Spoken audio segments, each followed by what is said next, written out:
komunitas-komunitas yang kecil-kecil tapi merata, tapi banyak gitu. Jadi kita nggak mikir harus jadi seorang satu tapi besar, jadi superhero bersama Indonesia, tidak.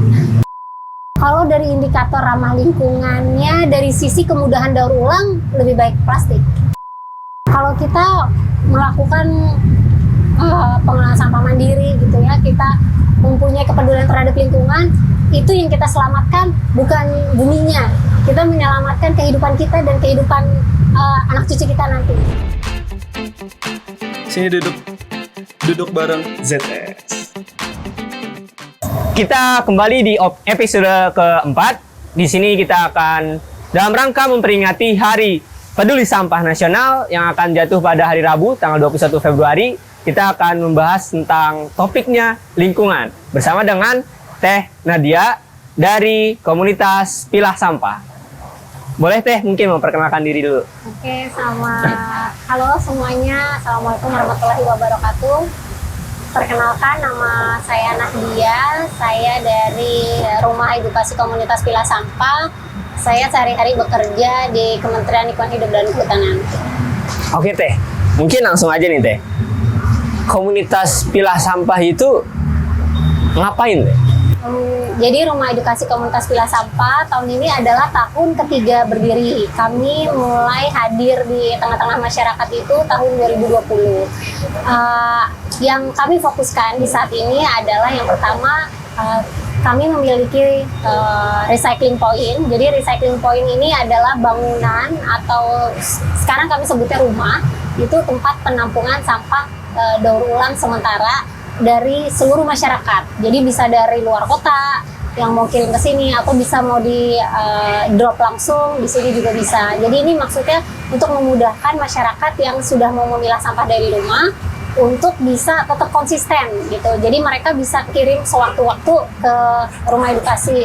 Yang kedua, kita punya fokus di edukasi. Jadi kita sangat gencar sekali ya melakukan edukasi baik secara online maupun offline kepada seluruh lapisan masyarakat, baik anak usia dini, anak remaja, kuliah, orang dewasa, sampai yang sudah tua gitu ya, dan dari lembaga, dari universitas, dari sekolah, dari bank sampah juga termasuk. Itu kalau boleh tahu itu kan kayak apa ya, orang jarang kepikiran gitu ya, kok sampah dipikirin kan. Biasanya masyarakat taunya yang penting bayar iuran sampah gitu ya. Habis itu yang penting sampah nggak di depan mata mereka gitu. Udah yang penting itu soal sampah gitu. Kenapa Teteh bisa kepikiran buat peduliin soal sampah gitu? Dimana motivasi awalnya sehingga akhirnya terciptalah Rumah Edukasi Komunitas Pilah Sampah ini gitu?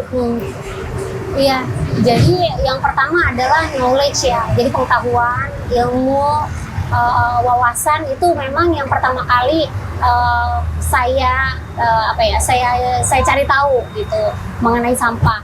Dan ketika saya sudah tahu apa saja potensi sampah itu, apa saja permasalahan yang bisa ditimbulkan dari sampah itu, kemudian saya mulai bergerak untuk mengelolanya secara mandiri. Jadi maksudnya saya berusaha bertanggung jawab sama sampah saya.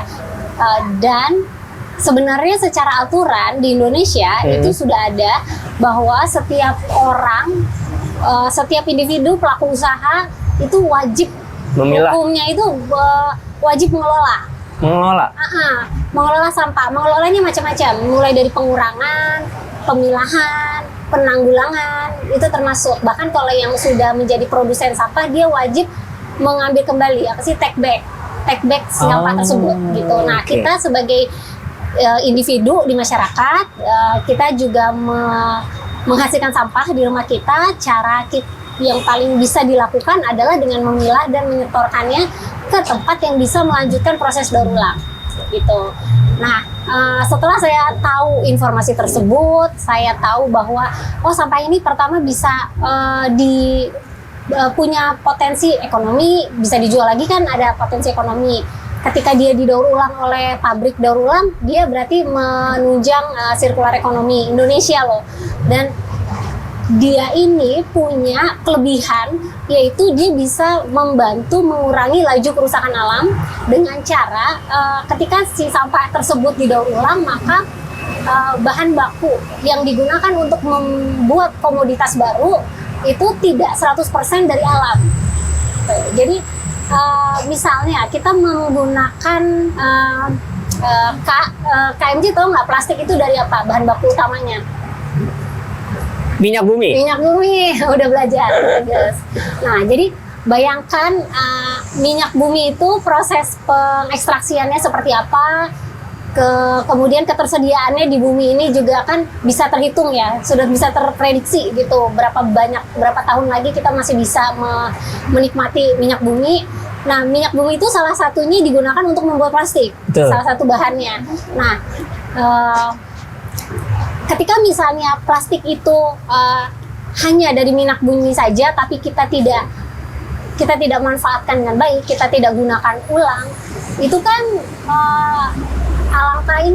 alangkah mubazir prosesnya gitu, mubazir tenaga yang digunakan, uangnya untuk membentuk plastik yang nggak kita pernah nggak pernah kita nilai harganya gitu. Bahkan makainya pun cuma sekian detik gitu ya. Sekian detik. Habis itu langsung dibuang gitu. Dibuangnya juga tidak tepat. Nah, jadi kalau misalnya kita membantu pemilahan sampah plastik, kemudian sampah plastik itu didaur ulang, maka itu bisa menambah bahan baku pembuatan plastik yang baru. Jadi artinya tidak 100% nih bahan bakunya baru dari alam, dari mineral, dari minyak bumi gitu. Nah,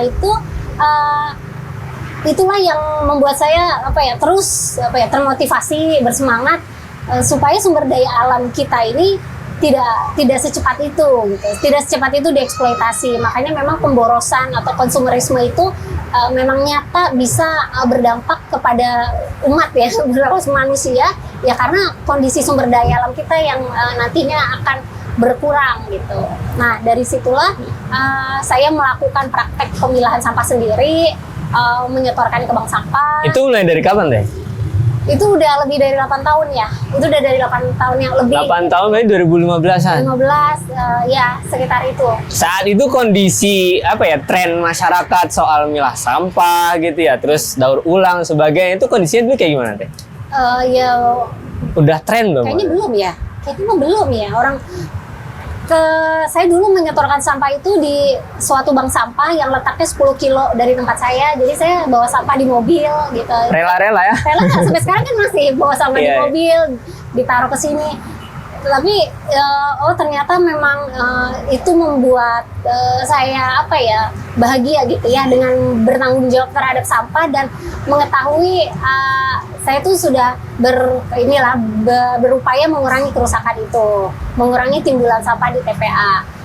Nah, aku jadi mau nanya nih teh. Itu kan pasti awalnya ada kesadaran terlebih dahulu kan. Gitu. Emang apa sih yang orang nggak tahu gitu? Yang bikin mungkin orang tuh belum termotivasi untuk melakukan itu juga gitu. Apa yang orang nggak tahu tapi teteh tahu gitu, sehingga teteh tergerak gitu. Oh gitu ya. Why-nya ya. Kalau why-nya, ini personal, jadi nggak bisa disamaratakan. Iya. Ini sangat personal. Jadi waktu saya kecil, umur 5-6 tahun, pokoknya masih umur segitu, saya mengalami kondisi banjir di rumah. Waktu TK berarti itu ya? Banjirnya sebenarnya cuma air semata kaki, dan itu air lewat doang gitu, nggak yang tinggi, nggak harus mengungsi, enggak. Tapi pada saat kejadian itu saya berpikir ini pasti disebabkan karena sampah tersumbat di got. Semenjak itu saya tidak lagi membuang sampah di sembarang tempat gitu. Saya selalu membuang sampah saya di tas atau di kantong saku sekolah. Nah, itu teteh teredukasinya dari mana itu? Nggak ada ya, mungkin itu hidayah kayak gitu. Hidayah. Kayaknya ya. Soalnya semenjak itu saya jadi rajin ngomong sama keluarga yang misalnya buang sampahnya di luar jendela, di luar jendela mobil. Misalnya buka mobil, jendela mobil buang. Oh, itu keluarga teteh sendiri masih?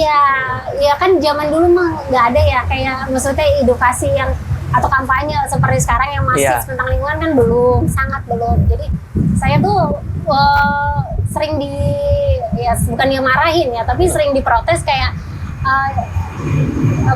so tahu ribet amat gitu ya. Misalnya kalau kita nyampe di suatu tempat kan biasanya orang yang punya sampah di mobil dikeluarin. Nah, dikeluarinnya kan nggak di tempat sampah, dikeluarinnya di lantai, di tanah gitu. Nah, saya tuh ngasih tahu jangan buang sampah di situ gitu. Tapi waktu itu ya ada penolakan karena ya sayanya masih kecil juga. Masih bocah ya. Masih bocah gitu. Terus saya bilang bukan soal sampahnya. Tapi nanti kebiasaan, aku bilang nanti jadi kebiasaan, aku bilang ya tetap aja habis itu belum diterima ya waktu itu. Jadi dari situ saya memang mulai mempunyai minat yang besar terhadap lingkungan. Berarti itu waktu kecil, terus terbawa sampai akhirnya mendirikan ini gimana ceritanya teh? Iya karena itu waktu kecil. Kemudian karena saya punya minat yang besar di bidang lingkungan, saya mencari pekerjaan di bidang itu. Dan alhamdulillah kan saya bekerja di Kementerian Lingkungan Hidup ya pada saat itu. KLHK. Nah, setelah terjun ke situ barulah terbuka banyak hal gitu kan yang selama ini saya kerjakan atau selama ini saya pikirkan gitu. Oh ternyata terbuka. Oh ternyata Indonesia itu kita punya sistem pengelolaan sampah loh, namanya bank sampah. Adanya di masyarakat. Jadi ini orang-orang itu sebenarnya bisa store sampah ke sana gitu. Jadi saya melakukannya sendiri dulu. Nah, setelah saya melakukan sendiri karena saya jadi punya banyak temen di bidang-bidang itu, misalnya ada yang ngumpulin sampah elektronik, ngumpulin sampah jelantah, saya jadi memberanikan diri untuk share di grup tuh. Ibu-ibu, teman-teman, tetangga, kalau ada yang punya sampah elektronik, jelantah, kotak susu bisa store ke saya. Kumpulin. Nanti saya storekan ke mereka. Waktu itu saya store bayar, maksudnya saya kirim pakai kurir, jadi saya bayar. Jadi mereka store-nya free, tapi saya kirimnya bayar. Dan itu, berarti pengorbanannya di situ ya? Sukarelanya di situ. Sukarelanya ada di situ. Nah, sampai suatu hari ada seorang teman yang dia sangat rutin. Dia yang paling rutin nyetor ke saya. Sebulan sekali dia nyetor. Yang lain udah mulai pada berguguran tuh, udah mulai. Jadi bestie? Jadi co-foundernya. Oh alah. Nah, dia bilang, Mbak, coba deh yang kamu bikin ini dibikin yang lebih terstruktur. Kamu kasih tahu apa yang kamu terima, yang nggak kamu terima. Aku bantuin yuk. Wah, kita di situ mulai lah. Emang kondisinya saat itu gimana? Kok kayak butuh sesuatu yang terstruktur? Apakah pusing sendiri atau ngerasa? Karena aku nggak ngasih tahu apa yang aku nggak terima. Aku cuma ngasih tahu apa yang aku terima. Gitu. Aku nggak ngasih tahu jadwal kapan aku menerima. Jadi kayaknya random aja. Jadi orang mungkin kalau mau store ke aku, bisa nggak ya? Kapan sih? Gitu tuh. Aku tidak memberi informasi di awal ketika aku ke broadcast WA itu. Nah dia mengajak untuk dibikin yang lebih dirapihin lah ya. Dirapihin cara penerimaan jadwalnya sama jenisnya. Dulu itu jadwal sama jenis. Oke. Nah kemudian aku membuat flyer sebanyak 4 tentang jenis-jenis yang aku terima di awal secara umum ya. Apa aja tuh? Jelantah, makeup kadaluarsa, Tetra Pak, sama elektronik. Karena aku tahu ini yang nggak diambil pemulung. Oh, berarti menutupi kekurangan yang ada. Kalau yang biasa-biasa mungkin yang diambil pemulung gitu ya. Berarti Teteh coba mencarikan solusi buat yang sulit untuk diterima pemulung. Iya, pemulung dan bank sampah. Karena kan udah bergaul sama bank sampah. Jadi tahu mereka ini nggak terima elektronik nih, bank sampah ini kebanyakan Tetra Pak juga enggak gitu. Jelantah masih kan ada yang iya ada yang enggak gitu. Nah itu Teteh dapat linknya dari mana? Buat yang nerima Tetra Pak, terus diapain? Itu dapat? Ada yang pertemanan, ada yang dari sosial media, kemudian aku hubungi, aku ajak kerjasama gitu. Jadi memang proaktif membina itu ya, berteman sama mereka. Berarti memang apa ya? Yang dibutuhkan itu saling berkolaborasi ya, saling sharing gitu. Apa yang bisa saya kasih, apa yang bisa saya bantu gitu kan. I see. Nah, dari 4 flyer itu saya sebarkan lagi kan ke grup-grup itu, dan itu adalah titik pertama saya mulai dihubungi oleh banyak sekali orang yang tidak saya kenal untuk menyetorkan sampahnya. Oh gitu? Iya. Gara-gara flyer itu? Gara-gara flyer itu. Dan itu sampai ke bos saya sendiri. bos saya tuh posisinya duduknya di kantor depan sama saya. Dia terima flyer itu dari WA grup RT atau arisannya dia. Bukan dari Teteh? Bukan. Berarti itu disebarkan kemana-mana Iya, ya? Ternyata Itu tahun kapan Teh? Kalau itu tahu?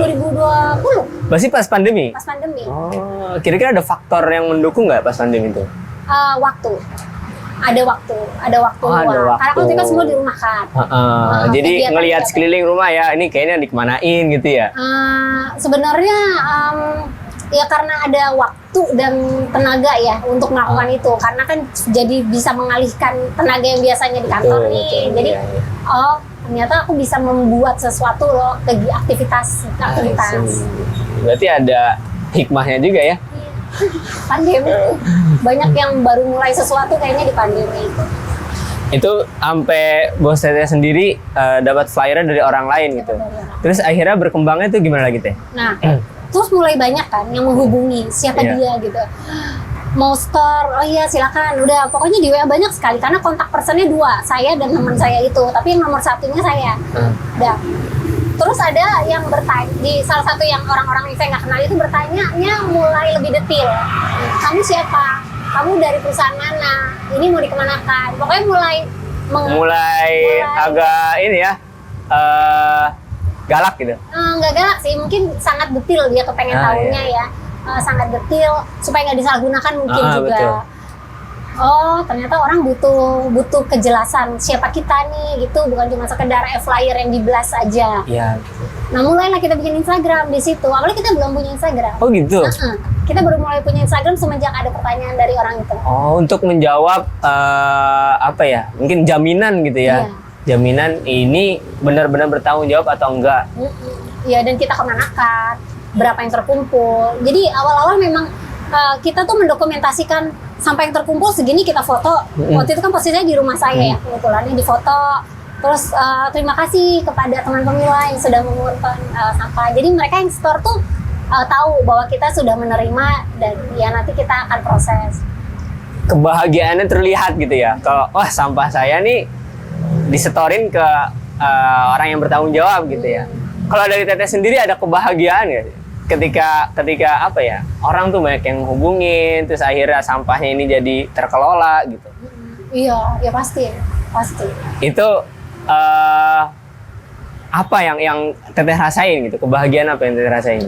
Iya, bahagia ketika orang-orang itu punya kecerdasan terhadap lingkungannya tumbuh. Gitu. Jadi kita ini kan banyak cerdasnya ya, orang kan banyak kecerdasannya.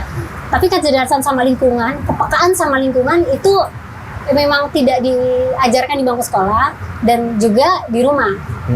Nah, ketika itu tumbuh tuh benar-benar sekecil apapun itu sudah luar biasa bagi saya. Gitu. Jadi ketika dia bisa dia sudah memilah sampah tuh pasti dia udah punya sesuatu yang tumbuh. Gitu ya, di dalam hati dia, di pikiran dia. Nah, ketika itu dibantu sama kita membantu dia untuk terus memperbesar kepedulian itu dengan membuat rumah edukasi. Mereka datang kapan aja, sampai kita terima banyak banget. Itu kan nanti dia akan semakin merasakan kebahagiaan versi dia gitu loh, rasa bangga versi dia. Nah itu kalau sudah ada di dia, itu insya Allah dia bisa jalan untuk dirinya sendiri. Nanti mungkin kalau sudah lebih lama lagi dia bisa untuk anaknya, bisa dia tularkan gitu. Waktu Teteh mulai itu kan dari diri sendiri ya. Nah itu melihat kondisi masyarakat, apakah udah teredukasi juga atau gimana kondisinya saat itu? Belum ya. Kalau dulu mah belum. Sampai sekarang juga banyak yang belum kok. Gitu. Jadi kita kan masih minoritas gitu. Masih minoritas. Kalau Teteh menggambarkan mungkin fase sekarang nih di Rumah Edukasi Komunitas Sampah, sekarang tuh lagi di fase apa ya Teh? Misalkan apakah udah ada planning ke depannya atau flashback gitu kan dari yang sebelum-sebelumnya gitu? Kalau fasenya, kalau di anak ya, ini fasenya mau masuk SD. Oh gitu. Nah, kita mau memilih SD yang mana, kita memilih sekolah yang mana. Kita ini sedang memilih, kita ini mau lebih bukan hanya fokus, tapi mau memiliki legalitasnya kemana. Di dalam legalitas itu apa yang mau kita kembangkan gitu. Jadi sekarang lagi proses memilih itu, kita bertanya pada mentor-mentor ya yang memang sudah bergerak di bidang ini, sudah bergerak di bidang kelembagaan gitu. Karena sebelumnya kalau anak sekolah belum sekolah kan biasanya nggak terlalu pusing ya mikirin kelembagaannya, mau sekolah di mana. Misalnya anak TK itu kan banyak trial error. Iya. Oh lagi coba nih sukanya nyanyi apa gambar, lebih suka gambar. Sama kami juga sebelumnya kami masih mencari. Kami kan ada 5 orang di balik ini, di balik pilah sampah ada 5 orang. Cuma 5 orang tuh? Iya, yang intinya 5 orang. Tapi kami punya volunteer setia ada. Tapi pengurusnya yang membuat terus mobil ini bergerak, kendaraan rumah edukasi ini bergerak ada 5. Nah, kami kan punya kesibukan masing-masing. Iya. Kami semua bekerja di pemerintah, kecuali yang tim yang memang ada di sini. Itu kami kerja, kami punya anak semua, nggak ada yang belum punya anak satu, yang satu ini lagi sekolah S2. Jadi membagi waktu untuk di sini tuh memang luar biasa gitu ya. Ini juga ini juga suatu soft skill nih. Manajemen waktu tuh benar-benar soft skill yang kami rasakan. Nah, jadi dengan profil kita begini, kita mau kemana gitu, itu kita sedang ke arah situ, mencoba mencari kelembagaan yang terbaik, dan kita rencananya mencoba beberapa ini sih, mencari jalur-jalur untuk bisa mendapatkan pendanaan yang berkelanjutan gitu. Berkelanjutan dalam arti ya ketika kita misalnya berjalan ini kan kita pembiayaannya secara operasional tuh ada banyak yang bisa didapatkan ya, misalnya dari penjualan sampah itu sendiri, dari kelas edukasi, dari kerjasama. Nah tapi kami tuh punya cita-cita bangunan ini kan disewa, bangunan ini tuh bisa membiayai dia sendiri gitu dalam jangka waktu lama. Jadi artinya maunya lebih sustain. Tidak hanya 1 tahun kita terjamin, tapi sampai 5 tahun kita sudah terjamin penyewaan tempat ini gitu. Dari komunitas pilah sampah ini, mimpi ke depannya tuh pengennya kayak gimana sih kondisi persampahan di sekitar BSD mungkin ya? Kalau mimpi besarnya, kami tuh salah satunya ya, kami tuh mau mencetak komunitas-komunitas yang kecil-kecil tapi merata, tapi banyak gitu. Jadi kita nggak mikir harus jadi seorang satu tapi besar, menjadi superhero persamaan Indonesia, tidak. Kita mengarahkannya, kita mau memberi inspirasi kepada siapapun, baik orang tua, anak muda, anak kecil. Kalau dia punya tadi ya kepedulian, punya kecerdasan lingkungan yang sudah bertambah, itu dia membuat sesuatu bisa loh dari diri sendiri gitu. Terus ketika dia membuat komunitas seperti ini, yang waktu awalnya juga masih kecil, itu tetap akan berdampak ke lingkungan sekitar dia, dan itu butuh banyak sekali komunitas kayak gitu di masyarakat kita. Kita nggak butuh satu yang superhero, kita nggak butuh yang sedikit, kita tuh butuh banyak kecil-kecil. Lebih ke akar rumput gitu ya? Lebih ke akar rumput. Nah, sebenarnya kalau di Indonesia itu kan udah ada yang namanya bank sampah. Bank sampah ini Indonesia banget. Jadi kita maksudnya Indonesia banget tuh apa? Indonesia banget tuh itu buatan Indonesia. Oh gitu? Iya, buatan Indonesia. Yang menciptakan itu orang Jogja. Oh tahun gitu? 2008. Iya. Jadi di luar negeri itu kan sistemnya, misalnya bawa sampah botol ke supermarket, nanti dapat voucher untuk belanja di dalam supermarket. Cashback gitu ya? Cashback. Tapi apa sih yang diterima? Botol plastik doang, kertas doang. Tapi kalau bank sampah kita tuh nerima bisa puluhan jenis loh, hampir semua jenis. Dan itu tuh ada sampai di level kelurahan gitu. Jadi minimal di kelurahan ada satu. Ya kalau misalnya nggak ada, mungkin di kecamatannya ada satu gitu. Dan itu belum tersosialisasikan dengan baik, sehingga masyarakat nggak tahu gitu, bisa menyetorkan sampahnya ke sana. Nah ini rumah edukasi itu sedang berusaha mendorong dan bekerja sama dengan para bank sampah itu supaya mereka lebih terdengar gitu, lebih terlihat. Karena sama ini bank sampah tuh benar-benar nggak kurang kelihatan, karena dia memang skupnya di daerah itu. Misalnya dia ada di RW 1 RW, maka dia memang wilayah layanannya di RW itu. Nah, padahal itu kalau misalnya dia mau berkembang, memang harus keluar dari lingkup administrasi, tapi mungkin tetap fokus di situ. Nah, tapi mereka juga belum terlalu berkembang sih. Nah, kita punya mimpi bank sampah yang udah ada di Indonesia itu ayo lebih diangkat sehingga ini yang kecil-kecil ini tuh dan banyak lebih akan bisa menyelesaikan masalah persampahan di Indonesia daripada kalau misalnya kita bawa sampah kita jauh-jauh ke supermarket, yang mana kita nggak ke supermarket itu kan setiap hari. Tapi kalau bank sampah itu dia ada di situ gitu. Kita bisa dia dekat dari rumah kita bisa akses dia kapan aja. Kalau selama ini itu mimpi besarnya Teh ya, itu keren banget. Selama ini untuk menuju ke sana hambatannya apa aja? Hambatannya ya karena tadi kalau kita kan profilnya orang bekerja semua gitu, jadi kerja sampingan ya. Jadi bukan kurang bisa, maksudnya pembagian energi kami tuh sangat perlu diatur sekali. Dan kalau misalnya mau ada kegiatan sehingga mesti mencari kecocokan waktu, itu udah pasti mencari kecocokan ya nomor satu sih waktu ya. Jadi kita nggak bisa bekerja di komunitas ini misalnya di hari kerja gitu. Kita makanya memanfaatkan kelas edukasi yang ada di rumah edukasi ini, kita pakainya selalu hari weekend, hari Minggu gitu. Kalau untuk mendorong mungkin terbentuknya komunitas atau bank sampah baru yang mungkin Teteh tadi pengennya kalau bisa sebanyak mungkin gitu ya, mungkin per RW bahkan per RT gitu ada gitu ya. Nah itu yang pernah Teteh lakuin itu gimana caranya Teh? Dengan sosialisasi. Jadi baik sosialisasi di arisan warga. Ketika warganya sudah sepakat nih, kayaknya kita bisa deh memilah sampah nih, sampahku kayaknya masih bisa kok dimanfaatin gitu. Itu berarti obrolan di arisan tuh? Obrolan di arisan. Terus kan pilah sampah diundang untuk mengisi arisan.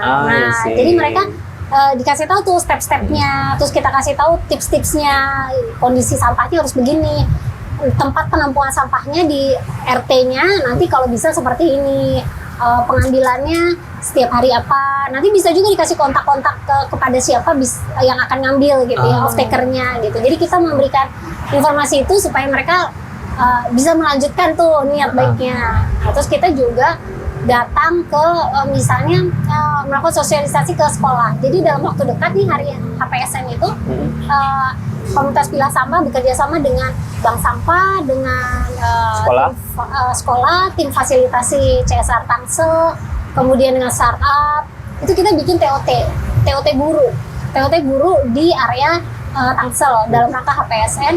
Nah itu salah satu materinya yang nanti dibawakan oleh pilah sampah itu adalah membentuk bank sampah di sekolah gitu. Di sekolah? Di sekolah. Kenapa mau bikinnya di sekolah?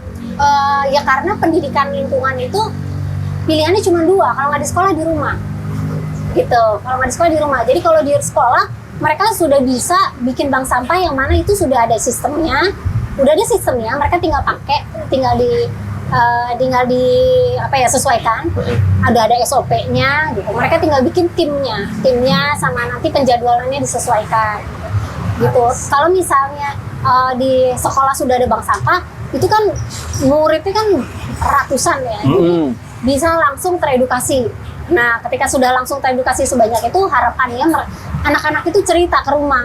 Nah, dengan cerita ke rumah, orang tuanya diajak nih, misalnya kita memilah sampah, kita ada jadwal penyetoran sampah nih setiap hari Jumat. Jadi orang tuanya udah ngumpulin dulu di rumah. Bawa dari rumah. Ditaruh. Berarti bukan sampah sekolah aja ya? Bukan sampah sekolah aja. Jadi mendorong memang setiap rumah, nggak cuma di sekolah, tapi siswanya bawa sampah dari rumah untuk disetorkan. Iya, tapi itu yang step lanjutan. Tapi yang awalnya memang sampah di sekolah.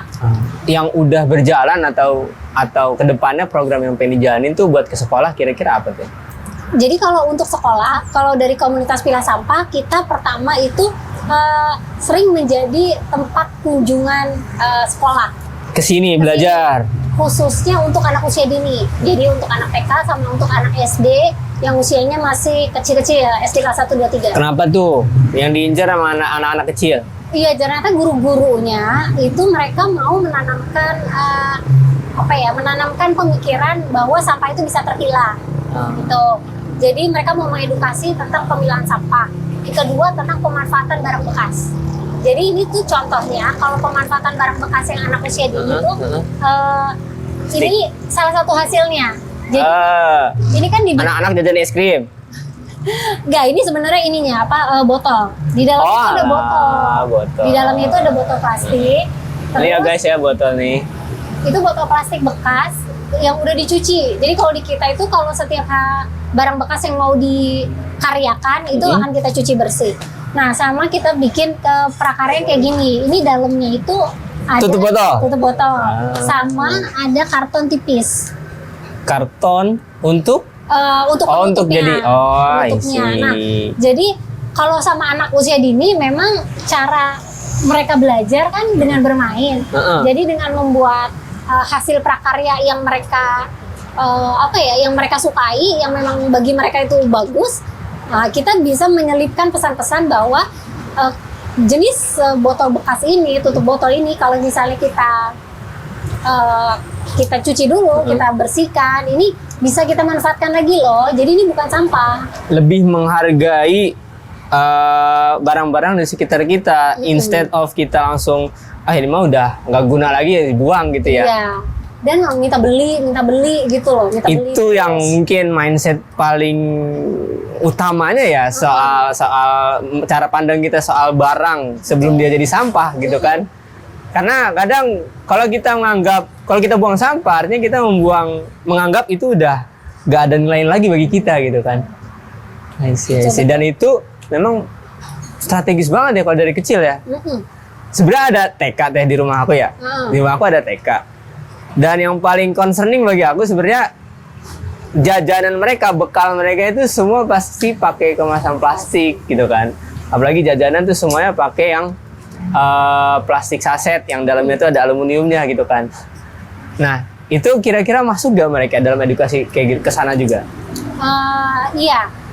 Bisa masuk, tapi memang harus ada unsur kreativitas di kemasan itu yang mau kita olah lagi gitu. Artinya si anak itu harus dikasih lihat bahwa itu tuh bisa diapa-apain gitu ya, bisa dikreasikan. Bisa dikreasikan, dan kalau mau membuang itu sesuai jenis. Jadi ini contoh ya, kayak ini tuh label yang udah kita beberapa kali trial pembuatannya. Jadi ini desain ini bukan desain sembarang desain gitu.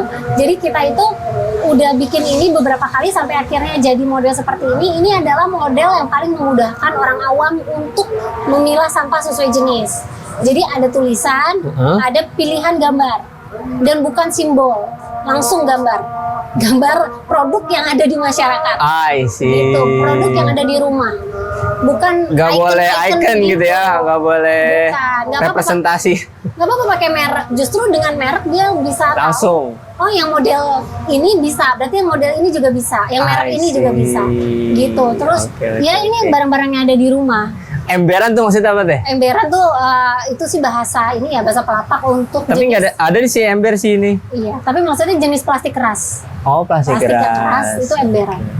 Gitu. Nah, anak-anak itu nggak cuma anak-anak, sampai orang gede, sampai kita yang belum biasa milah itu harus mulai peka terhadap literasi logo di tempat sampah. Kalau yang mau milah ya.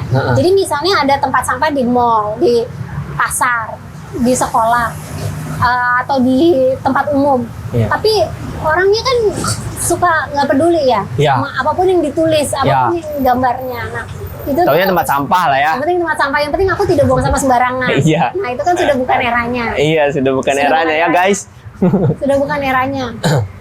Nah, ini makanya kemampuan anak-anak bisa mengenali jenis sampah itu tuh sangat bagus gitu loh, untuk ditanamkan, untuk dikenal, untuk mereka tuh pegang bendanya.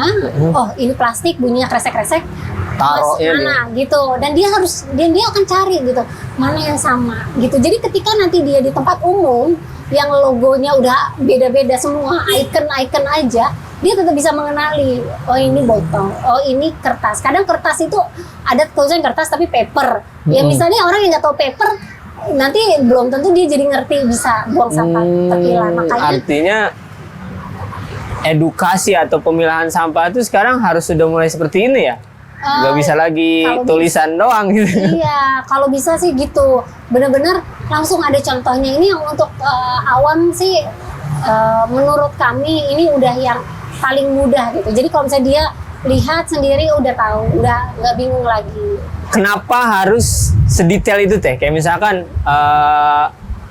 botol masuk kemana gitu kan, terus kertas masuk kemana, bahkan jenis plastik sendiri itu kan ada banyak ya teh ya. Nah itu kenapa harus sedetail itu? Karena pabriknya beda. Pabrik daur ulang ya? Daur ulangnya beda. Jadi kalau dicampur nanti ada tenaga tuh orang, uang, waktu. Ya yang harus memilahkan itu. Nah itu kan jadi cost, jadi biaya nih kalau dari segi skema bisnis itu tidak efisien gitu. Nah makanya itu harus harus dipilah dulu, membutuhkan waktu. Nah makanya kalau pemilahan dari sumber sudah bersih, kering, terpilah, maka itu akan mempercepat prosesnya. Itu untuk yang anorganik. Anorganik. Karena ujungnya adalah pabrik daur ulangnya beda. Jadi dia pabrik daur ulang plastik, mungkin dia nggak terima kertas dan sebaliknya, dan dia nggak terima basah gitu, dan dia nggak terima kotor, nggak terima. Jadi yang kita kasih tahu itu emang kita mau jamin ini kamu udah capek-capek milah, kamu mau kan dibawa untuk didaur ulang, untuk mendukung sirkular ekonomi kita. Iya, ini syaratnya. Karena kalau kotor atau basah itu ditolak. Kalau ditolak ya sama aja. Sama aja. Gitu, dibuang juga. Berarti sebenarnya pemahaman yang harus dimiliki sama masyarakat tuh bukan sekedar organik non organik, terus mungkin plastik, kertas dan sebagainya, tapi udah langsung mikirin nanti kalau di jenis materialnya ini, barang ini akan disalurkan ke ke kelompok yang mana gitu ya? Iya, tapi mereka nggak perlu sampai ke situ. Mereka hanya, makanya memilah itu, yang pertama konsep memilah adalah memilah sampah organik anorganik, itu udah betul ya. Itu udah paling mendasar banget ya. Mendasar banget, sama residu sebenarnya ya. 3 itu ya. Residu kan yang kayak misalnya rokok, pembalut sekali pakai, popok sekali pakai, kapas untuk bersihin makeup, tisu, plastik bekas somai gitu misalkan. Plastik bekas somai yang nggak dibersihin itu residu. Nah itulah yang nggak dibersihin berarti jadi residu kan kotor, berarti ngaruh banget gitu ya kita bersihin sama nggak dibersihin ya. Ngaruh, makanya jadi syaratnya memang bersih, kering, terpilah, itu syarat utama bisa didaur ulang. Nah itu jadi moto kita gitu ya, kalau mau ngajarin teman pemilah baru harus bersih, kering, terpilah. Ya terpilahnya setidak-tidaknya yaitu tadi 3 dulu. Jadi kita sampah yang dia setor nggak tercampur sama organik dan residu, itu sudah benar ya. Nanti lanjutannya ya dipilah sesuai jenis. Nggak apa-apa misalnya jenis plastik masih bergabung sama, pokoknya plastiknya mau PE, PET, LDPE. Step by step ya. Semuanya. Karena sebenarnya material tuh bukan hanya banyak jumlahnya, sekarang pun semakin berkembang. Keluar lagi material jenis baru, dan sebenarnya aku sendiri melihat ironinya sih, kayak kita menganggap gelas plastik itu susah didaur ulang, susah terurai dan sebagainya. Terciptalah paper cup gitu. Nah, yang mana paper cup itu apakah itu jadi solusi sehingga lebih mudah terurai atau enggak? Enggak sih. Lebih baik atau lebih gak ramah lingkungan terhadap gelas plastik? Kalau dari indikator ramah lingkungannya, dari sisi kemudahan daur ulang, lebih baik plastik. Kenapa nih? Karena materialnya satu.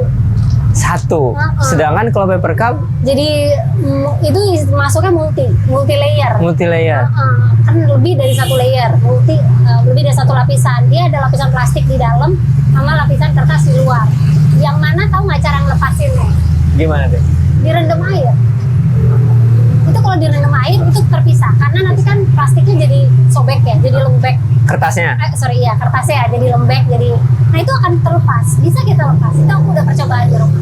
Artinya paper cup juga ada plastiknya ya deh? Oh ada dong, kan nggak mungkin kita minum kopi nggak rembes gitu ya? Nggak nembus. Kalau kertas nggak gitu sifat dia. Iya. Gitu. Tapi orang mengampanyekan itu ya, organik gitu deh. Ya itu kan, ya itulah makanya perlunya edukasi ya. Iya. Perlunya edukasi. Nah, jadi kalau dari sisi indikator tadi lebih baik mana sisi kemudahan didaur ulang dengan yang plastik biasa. Terkecuali kalau orang itu bertanggung jawab betul dengan si paper cup dipisah dan di misalnya Storin. misalnya di lembek dikomposin kan bisa, atau yang plastiknya di storing. Effortnya malah nambah. Emang udah ngabisin air. Iya. Tempat buat nyimpennya juga begitu. Tapi kalau yang multi layer dalamnya aluminium, wah itu belum, itu alatnya lebih itu nggak bisa dikerjakan di rumah gitu. Itu pakai alat dan itu hampir nggak ada yang punya. Banyak cerita ya. Kalau dari Teteh sendiri kan mungkin kerja di KLHK ya Teh. Itu kira-kira kaitannya mungkin sama pilah sampah itu sendiri ada program apa aja Teh? Oke. Jadi kalau di KLHK, kalau di tempat yang saya bekerja khususnya ya, yaitu namanya Pusat Pengembangan Generasi Lingkungan Hidup dan Kehutanan. Jadi pusat Generasi. Jadi pusat pengembangan generasi. Jadi fokus kita SDM. SDM-nya untuk apa? Pertama banyak. Kita SDM-nya itu lapisannya ada anak sekolah, mulai dari SD sampai SMA. Kemudian ada komunitas. Kita juga pembinaan kepada komunitas. Dan ada pramuka, kemudian ada guru, dan ada juga ini kayak perorangan dari suatu lembaga, misalnya dari anggota bank sampahnya gitu. Jadi bukan secara lembaganya tapi secara perorangannya, peningkatan kapasitas di personil itu gitu. Jadi kita memang mengembangkan kapasitas si personil tersebut yang nantinya ketika sudah berkembang dari kader-kadernya itu, dia akan bisa mengembangkan di area sekitarnya. Kalau yang terkait dengan pengelolaan sampah yang ada di PPGLHK ya, itu kita membina, kita ada namanya program Adiwiyata. Program Adiwiyata itu adalah program untuk membina sekolah untuk menuju budaya bersih dan ramah lingkungan. Gitu. Jadi itu targetnya nanti anak sekolah sama guru-gurunya. Gitu. Dan di situ kita programnya istilahnya komponennya ada banyak sekali, bukan cuma pengelolaan sampah tapi juga ada konservasi air, konservasi energi, penanaman pohon, ada inovasi ya dan lain-lain gitu. Jadi kaitannya kalau sama komunitas pilah sampah ini sangat terkait karena kita sama-sama bergerak di bidang yang sama, salah satunya itu edukasi atau peningkatan kapasitas. Berarti lebih fokus ke SDM ya? Karena memang ya kembali lagi kita semua manusia yang perlu dibentuk dulu dari manusianya gitu. Nah itu salah satunya kan sebenarnya di kita ya Teh, dari Zakat Sukses itu punya program namanya SEMAI gitu, Sekolah Sampah Indonesia. Kayaknya inline nih gitu kan, karena kita sendiri sebagai sekolah itu pengen membentuk SDM-nya gitu, menambah kapasitas dari masyarakat terutama di wilayah Depok gitu, dimana yang pengen kita tumbuhkan itu adalah Green Hero yang mana mereka tuh masyarakat sekitar situ gitu. Untuk misalkan pertama kita sadarkan gitu ya, soal lingkungan, soal sampah gitu. Yang dari kesadaran itu tumbuhlah kebutuhan akan keterampilan gitu. Maka ya kita coba adain juga pelatihan workshop mengenai keterampilan dan juga skill yang dibutuhin untuk mengolah sampah. Nah saat ini sih salah satu yang udah kita kelola di tempat kita sendiri itu ada sampah organik menggunakan maggot gitu Teh. Nah itu kira-kira kalau dari Teteh nih, dari KLHK gitu ya, itu kalau ada gitu masyarakat lokal heroes gitu ya, yang pengen untuk ya pokoknya udah tergerak gitu, udah tersadarkan soal sampah ini, itu kira-kira apa yang harus dilakuin gitu ya? Mungkin kalau dari point of view KLHK-nya itu sendiri, ini KLHK bisa bantu apa gitu? Oke. Kalau yang dari PPGLHK khususnya ya, kami itu pertama setelah membina tadi individu atau kader, dia menjadi kader lingkungan dengan bidang apapun ya, misalnya pengolahan sampah atau misalnya dia menanam pohon atau dia benar-benar mengkonservasi air. Ada daerah-daerah di misalnya di daerah yang susah air, dia tuh betul-betul berjuang bagaimana supaya air itu ada terus gitu, bukan hanya bagi rumah dia tapi bagi seluruh warga yang di sekitar situ. Jadi itu termasuk kader yang kita bina. Nah, kalau misalnya mau mengembangkan lebih besar dari skup SDM-nya, kami bisa melakukan pembinaan untuk mendukung pembentukan kampung iklim di wilayah si kader tersebut. Kampung iklim. Jadi ada program juga namanya Proklim, program kampung iklim, yang mana itu kita mau membentuk kampung yang bisa beradaptasi terhadap dampak perubahan iklim. Jadi kalau dampak perubahan iklim itu kan ada banyak ya, mungkin bisa kita rasain, misalnya kemarin sempat panasnya paling tinggi gitu ya, Betul. sepanjang sejarah kehidupan di bumi katanya tuh 2023 ya. yang paling panas. Nah, terus kemudian misalnya jadi musim tidak menentu. Jadi harusnya sekarang sudah musim kemarau, tapi masih ada hujan dan sebaliknya gitu. Itu kan sangat berpengaruhnya sama kehidupan petani ya. Betul. Perkotaan kan tidak terlalu terpengaruh yang signifikan gitu. Tapi kalau kehidupan petani kan sangat terpengaruh. Jadi kita membina orang-orang tersebut untuk bisa beradaptasi dan melakukan mitigasi terhadap dampak perubahan iklim. Nah, jadi kita mulai mensistemkan kegiatan mereka di masyarakat nih. Kita mulai bantu untuk sistemkan, terus kita mulai bantu catatkan apa yang sudah mereka lakukan, dan nanti kita daftarkan. Daftarkannya itu masuknya ke dalam sebuah sistem namanya Sistem Registri Nasional Perubahan Iklim, yang mana laporannya itu akan tercatat di setiap konferensi internasional tentang perubahan iklim. Jadi ini sedikit tentang sedikit tentang konferensi perubahan iklim itu setiap tahun seluruh negara itu kan mengadakan pertemuan yang membahas tentang berapa nih jumlah penurunan emisi gas rumah kaca di setiap negara. Konferensi apa tuh Teh? UNFCCC, United Nations Framework on Climate Change. Nah, di situ semua negara akan melaporkan berapa kontribusi pengurangan emisi gas rumah kacanya, sehingga suhu global ini akan tetap bisa ditahan. Setidaknya ditahan gitu ya. Tidak lebih dari 1,5 derajat. Oke. Nah, setiap negara kan akan melapor, dan untuk melaporkan itu kan harus ada pengumpulan datanya. Betul. Nah, si pengumpulan datanya itu di Indonesia namanya Sistem Registri Nasional. Jadi sebenarnya setiap aksi kecil yang dilakukan oleh masyarakat di akar rumput itu ketika sudah teridentifikasi, kemudian terdata, masuk ke dalam sistem, itu dia akan dikumpulkan menjadi aksi nasional, dan itu akan masuk ke laporan secara global bahwa Indonesia sudah mengurangi emisi gas rumah kaca sebanyak ini dari misalnya berapa tahun, dari sektor apa saja gitu. Nah, kami bisa membina untuk membantu pendataan itu, kemudian membentuk kampungnya, menjadi kampung yang tahan iklim, dampak perubahan iklim, namanya kampung iklim.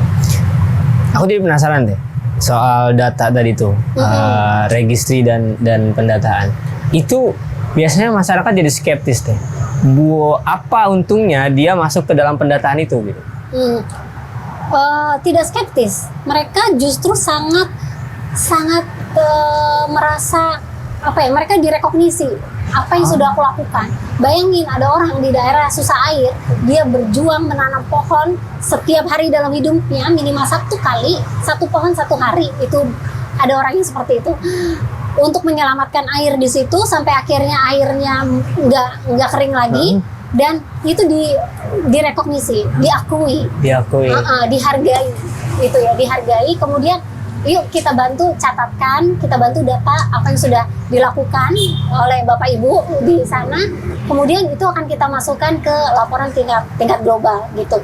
Ya mungkin kalau dari sisi materi dia pun mungkin ya butuh, toh selama ini juga tidak ada yang membantu juga, dia berjalan aja. Iya. Biasanya kalau Green Heroes kayak gitu. Iya betul. Sosialnya tinggi gitu. Tapi jadi susah diduplikasi Teh. Ya, makanya itu perlu bikin panduan duplikasi yang seperti ini. Iya.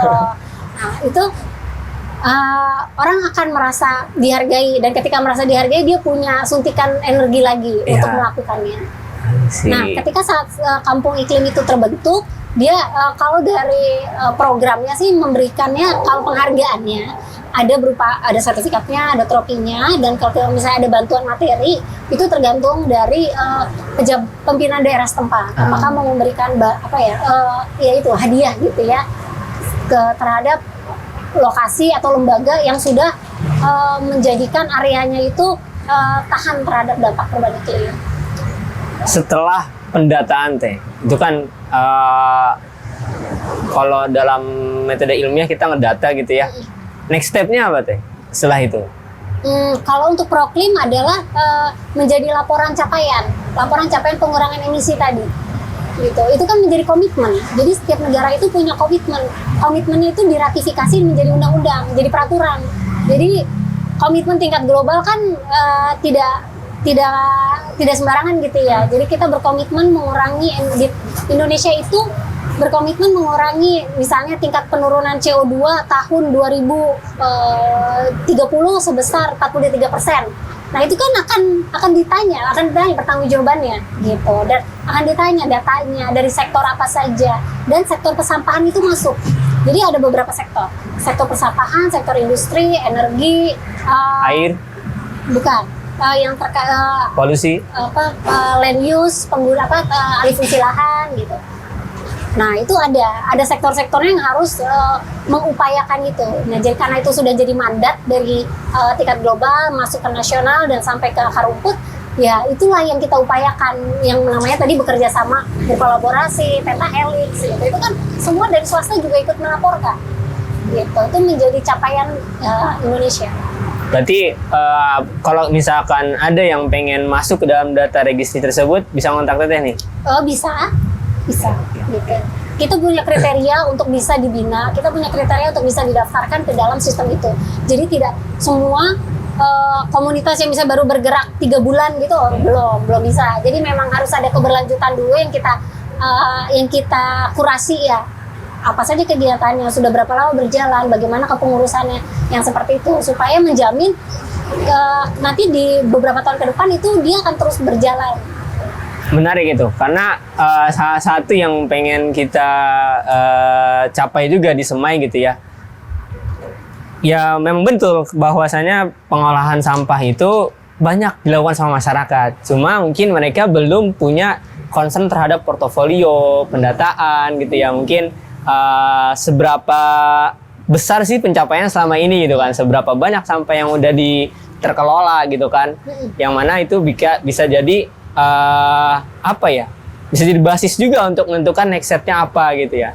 Nah itu mungkin kalau dari kita juga dari Semai gitu ya, mungkin kita bisa kerjasama nanti teh gitu kan ya, karena di Depok sendiri belum banyak yang melakukan pendataan itu, dan dari DLHK juga sedang mendorong untuk melakukan administrasi, perapihan dan sebagainya gitu.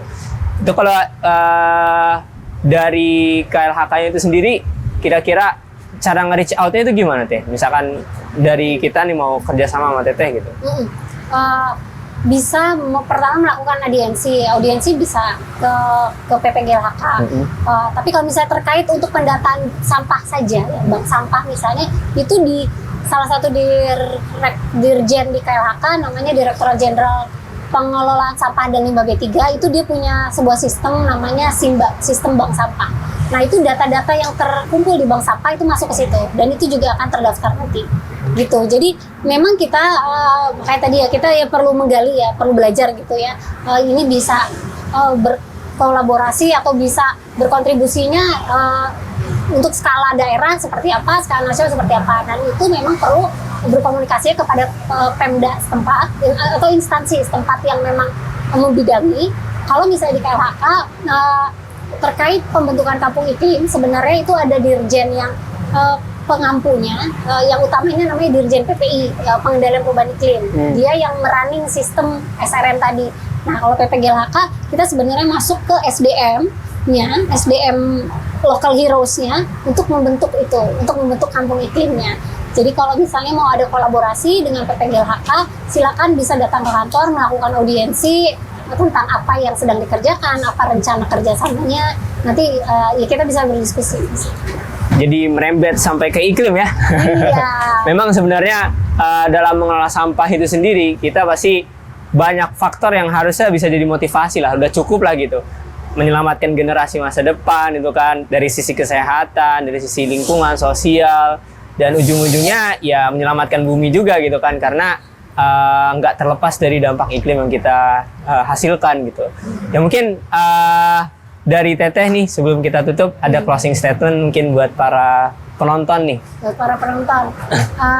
Oke, kalau kita melakukan pengelolaan sampah mandiri gitu ya, kita mempunyai kepedulian terhadap lingkungan, itu yang kita selamatkan bukan buminya, kita menyelamatkan kehidupan kita dan kehidupan anak cucu kita nanti. Karena kalau bumi itu dibiarin aja, dia akan baik-baik saja. Waktu pandemi, kondisi langit lebih biru daripada sekarang gitu. Jadi dia punya cara, dia punya sistem sendiri Untuk recover dengan dan itu baik, dan itu akan membahagiakan manusia gitu, dan membahagiakan makhluk hidup. Tapi kalau kita berbuat sesuatu, ya kita pertama sedang menyelamatkan diri kita sendiri, menyelamatkan kehidupan anak-anak kita nanti.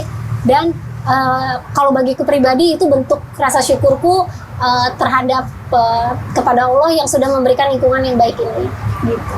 Oke guys, mungkin itu diskusi kita yang sangat seru sama Teh Nadia. Jangan lupa untuk selalu menjaga lingkungan kita, memilah sampah kita, memulai dari diri kita sendiri, dan gak usah pusing kalau kita udah memilah, sampahnya akan dikemanakan. Untuk penerimaan sampah bisa ke rumah pilah sampah, langsung dikirim, menerima dari seluruh Indonesia insya Allah ya Teh ya.